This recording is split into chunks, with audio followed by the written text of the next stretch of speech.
अक्कलकोट तालुक्यात धक्कादायक प्रकार, जावयाकडून सासऱ्याची शेतात हत्या। अक्कलकोट तालुक्यातील इंगळगी गावात आज सकाळी एका धक्कादायक आणि खळबळजनक घटना घडली।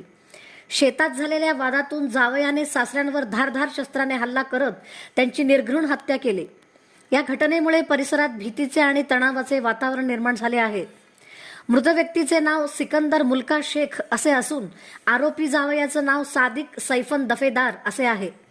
मिळालेल्या प्राथमिक माहितीनुसार सादिफ दफेदार याने शेतात सिकंदर शेख यांच्यावर धारधार शस्त्राने वार केले।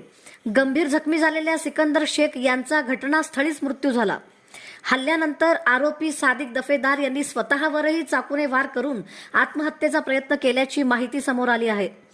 जखमी अवस्थेत त्याला तातडीने सोलापूर येथील शासकीय रुग्णालयात दाखल करण्यात आले असून त्याच्यावर उपचार सुरू आहेत। त्याची प्रकृती स्थिर असल्याचे प्राथमिक वृत्त आहे। घटनेची माहिती मिळताच वळसंग पोलीस ठाण्याचे वरिष्ठ अधिकारी तात्काळ घटनास्थळी दाखल झाले। सध्या पंचनामा व पुरावे संकलनाची प्रक्रिया सुरू असून नेमका वाद कशामुळे झाला याचा सखोल तपास पोलीस करत आहेत। या प्रकरणी वळसंग पोलीस ठाण्यात गुन्हा दाखल करण्याची प्रक्रिया सुरू आहे। मृत सिकंदर शेख यांचा मुलगा आणि मुलगी पोलीस खात्यात कार्यरत असल्याची प्राथमिक माहिती मिळाली आहे। त्यामुळे या घटनेला अधिक गांभीर्य प्राप्त झाले असून संपूर्ण तालुक्यात या घटनेची चर्चा सुरू आहे। या घटनेमुळे इंगळगी गावासह संपूर्ण अक्कलकोट तालुका हादरला असून पुढील तपासात खुनामागील नेमके कारण स्पष्ट होणार आहे।